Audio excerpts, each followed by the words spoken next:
కేసీఆర్ గారు ఎంతో దార్శనికతతోని centre for Dalit studies అని చెప్పేసి కేవలం తెలంగాణకు మాత్రమే కాదు దేశానికే ఒక మార్గదర్శనం ఇవ్వాలి. దేశంలో ఉండే అన్ని అణిచివేయబడ్డ వర్గాలు కేవలం ఎస్సీలు మాత్రమే కాదు, ఎస్టీలు, బీసీలు, మైనారిటీలు, ఇంకెవరైనా పేదలుంటే ఆ వర్గాలందరూ కూడా ఒక గొప్ప దిక్సూచిగా మారాలని చెప్పేసి మరి 33 సంవత్సరాల లీజుతోని ఈ సెంటర్ ఫర్ దళిత్ స్టడీస్కు 36 కోట్ల రూపాయలు ఖర్చు పెట్టింది.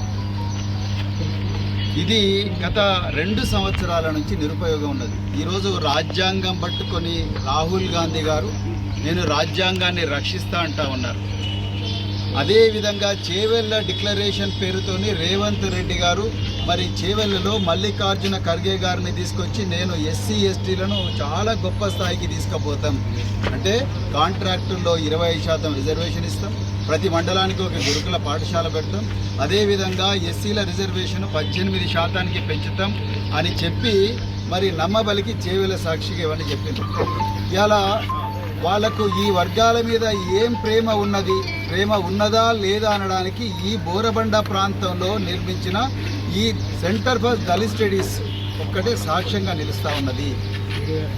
ఇలా ముఖ్యమంత్రి గారికి ఇక్కడికి వచ్చి ఒక్కసారి అడుగు పెట్టిండు రేవంత్ రెడ్డి గారు.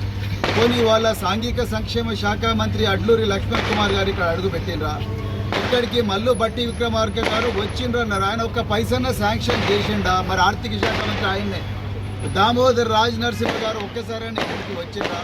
వివేకానంద్ వచ్చిండా ఇక్కడికి? ఒక్కసారి ఎవ్వరూ రాలేదు.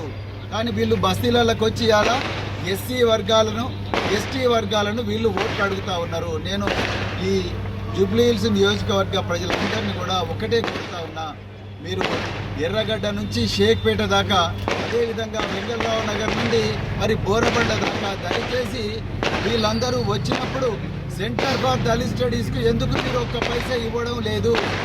ఇక్కడ ఒక లైబ్రరీ ఉన్నది. లైబ్రరీలో మొత్తం కూడా పుస్తకాలు పెట్టుకోవాల్సిన ర్యాక్స్ అన్ని ఖాళీగా ఉన్నాయి. నేను ఇవాళ రేవంత్ రెడ్డి గారిని అడుగుతున్నా, రేవంత్ రెడ్డి మరి బాబా